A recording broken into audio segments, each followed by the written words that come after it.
विविध वैद्यकीय सेवेसाठी जनकल्याण मल्टी स्पेशालिटी हॉस्पिटल 100 कोटी रोड समोर श्री मलंगगड रोड कल्याण पूर्व। Hospital vacancy RMO, receptionist, nursing, ward boy end ward मावशी। मालाड पोलीस स्टेशन या ठिकाणी एक मार्च मध्ये एक घरफोडीचा गुन्हा झाला होता आणि त्या ठिकाणी ज्या ठिकाणी घरफोडीचा गुन्हा झालेला त्या घरातून जवळपास एक 5 लाख रुपयाचे दागिने, काही कॅश असं चोरी झालेली होती। आमच्या टीमने, जे डिटेक्शनची टीम आहे, PSI तुषार सुखदेवे आणि त्यांची टीम यांनी त्या ठिकाणी पहिल्यांदा स्पॉटला व्हिजिट केली। त्या ठिकाणचे CCTV कॅमेरे वगैरे आम्ही त्यावेळेला इमिजिएट तपासले होते। आम्ही स्वतः सिनियर PI आणि आम्ही सुद्धा त्या ठिकाणी व्हिजिट केली होती। तर CCTV मध्ये आम्हाला तो जो चोर आहे तो त्या बिल्डिंगच्या पाईप वरती चढताना पहिल्या माळ्यावर होता आणि वरती चढताना चढून खिडकीतनं आतमध्ये घरामध्ये प्रवेश करून त्याने ते आतली चोरी केलेली होती। तर त्याचा माग घेत असताना आम्हाला काही वेळाने तो म्हणजे चोर गुन्हा करून रेल्वे ट्रॅकच्या दिशेने चालत गेला आणि तिथून मग तो डिसअपियर झाल्याचं समजलं होतं। तरी पण आम्ही त्याच्या माग घेत होतो की कुठेही काही क्लू मिळतो किंवा कसं, परंतु आम्हाला त्यात यश येत नव्हतं। म्हणून त्यानंतर अशाच प्रकारे गुन्हे Borivali police station, Kandivali police station, Dindoshi police station या ठिकाणी सुद्धा त्यानंतर काही दिवसांनी अशाच प्रकारे घरफोडीचे गुन्हे झाले होते। त्या ठिकाणी सुद्धा तुषार सुखदेवे आणि त्यांची डिटेक्शनची टीम त्यांनी त्या ठिकाणच्या त्या पोलीस स्टेशनच्या डिटेक्शन स्टाफशी संपर्क साधून कोऑर्डिनेशन करून तिकडची मोडस ऑपरेंडी समजून घेतली आणि तिकडचे पण स्पॉटचं जेव्हा ऑब्झर्वेशन केलं तेव्हा जो प्रोफाईल आमच्या गुन्ह्यामध्ये, मालाड पोलीस स्टेशनच्या गुन्ह्यामध्ये त्या आरोपीचा मिळाला होता, तोच प्रोफाईलचा आरोपी त्याने त्या ठिकाणी गुन्हे केल्याचं दिसून आलं होतं। आणि ह्या सगळ्यांमध्ये एक साम्य असं आढळून आलं होतं की हे सगळे जे घटनास्थळ होते हे रेल्वे स्टेशनच्या रेल्वे ट्रॅकच्या बाजूला जवळपासच्या इमारतींमध्ये घडलेले होते। त्यामुळे हे काहीतरी वेगळं मोडस ऑपरेंडी आहे असं लक्षात घेऊन त्याप्रमाणे वर्कआउट टीमने सुरू केलं आणि असं लक्षात आलं की हा जो प्रत्येक त्या ठिकाणचा जो घरफोडी करणारा जो आरोपी आहे तो चोरी केल्यानंतर रेल्वे ट्रॅकच्या दिशेने गेल्यानंतर त्या डायरेक्शनला गेल्यानंतर डिसअपियर झालेला। मग जवळजवळ एक 15 ते 20 दिवस सतत त्या रेल्वे ट्रॅकच्या परिसरामध्ये डिटेक्शनच्या टीमने अहोरात्र मेहनत घेऊन त्या ठिकाणी सापळा रचलेला होता। काही वेगळं निदर्शनात येतं का म्हणून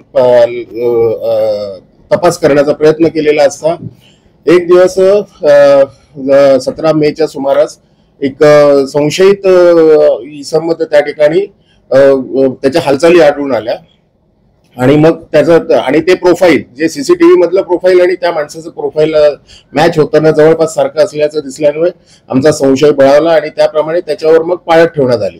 त्या इसमाचा जेव्हा मी CCTV जवळजवळ पाठलाग करताना म्हणजे CCTVच्या माध्यमातून पाठलाग करताना त्याचं मालवणी पर्यंतचं लोकेशन आम्हाला त्या दरम्यानच्या काळामध्ये जवळजवळ त्या रूटवरचे 100 ते 150 CCTV कॅमेऱ्यांचा अभ्यास केल्यानंतर मालवणी परिसरामध्ये आम्हाला त्याचं लोकेशन मिळालं। परंतु मालवणी भागामध्ये स्लम एरिया असल्यामुळे त्या ठिकाणी नंतर मग तो तिथून पण डिसअपियर झाला होता। तर जेव्हा आम्हाला मालवणी भागामध्ये जवळजवळ 2-3 दिवसाच्या कंटिन्युअस त्या ठिकाणी हजर राहून आम्ही पाळत ठेवली असता एकदा हा मिळाला, त्याला संशयावरून आम्ही ताब्यात घेतलं असता या गुन्ह्यांची आम्हाला उकल झाली। त्या ताब्यात घेतल्यानंतर त्या ठिकाणी त्याच्या घरी व्हिजिट केली असता त्या ठिकाणी सोनं, चांदी, जे दागिने वितळवण्याची मशीन सुद्धा आम्हाला मिळाली आणि बऱ्यापैकी मालमत्ता आम्हाला रिकव्हर करण्यात यश आलेलं आहे। जो आरोपी अटक करण्यात आलेला आहे त्याच्याकडनं आमच्या मालाडमधल्या गुन्ह्यातली सुद्धा प्रॉपर्टी रिकव्हर झालेली आहे आणि त्याशिवाय जवळपास 36 तोळे सोनं त्याच्याकडनं वेगवेगळ्या गुन्ह्यातलं रिकव्हर करण्यात आलेलं आहे। त्याशिवाय त्याच्या बँकेमध्ये 13 लाख रुपये जमा असल्याची पण माहिती मिळालेली आहे आणि त्याशिवाय गावी त्यानंतर या गुन्ह्यामध्ये अटक केल्यानंतर जी माहिती मिळालेली आहे की त्याने गावी सुद्धा त्याचा चांगला मोठा बंगला आहे, शेती आहे।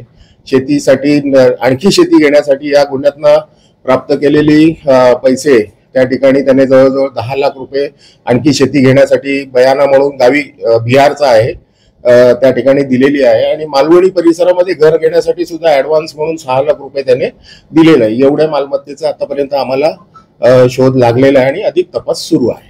सदर जो आरोपी आहे त्याच्यावरती किती गुन्हे दाखल आणि कुठल्या कुठल्या पोलीस ठाण्यामध्ये हा जो आरोपी आहे याची जर मोडेस ऑपरेंडी आता मी ज्याप्रमाणे सांगितली ही अतिशय वेगळी आहे आणि त्यामुळे याच्यावर जरी आतापर्यंत मी सांगितलेले गुन्हे आहेत ते या परिसरामधलेच आहेत आणि यापूर्वी तो कधीही अटक झालेला नव्हता. ही पहिलीच वेळ आहे त्याला अटक करण्यात आलेली आहे आणि त्याच्याकडनं हे सर्व म्हणजे मालाड पोलीस स्टेशन चे 3 गुन्हे, कांदिवली पोलीस स्टेशनचे 3 गुन्हे, बोरिवलीचा 1 गुन्हा आणि दिंडोशीचे 1 गुन्हा असे जवळजवळ 8 गुन्हे आम्ही आतापर्यंत उघडकीस आणलेले आहे. आणि ह्या आरोपीचं एक विशिष्ट म्हणजे वैशिष्ट्य असं आहे तो ज्या ठिकाणी चोरी करायचा असं सर्व रेकी करून घर एकदा आयडेंटिफाय केल्यानंतर तो त्या जवळपासच्या रेल्वे ट्रॅकवर स्वतःची कपड्यांची बॅग ठेवायचा, तिकडे कपडे बदलायचा आणि मग येऊन तो घरफोडीचा गुन्हा केला की पुन्हा त्या ठिकाणी जायचं आणि पुन्हा कपडे बदलून मग आपल्या मार्गाला लागायचं. त्याच्यामध्ये त्याने बऱ्याच वेळेला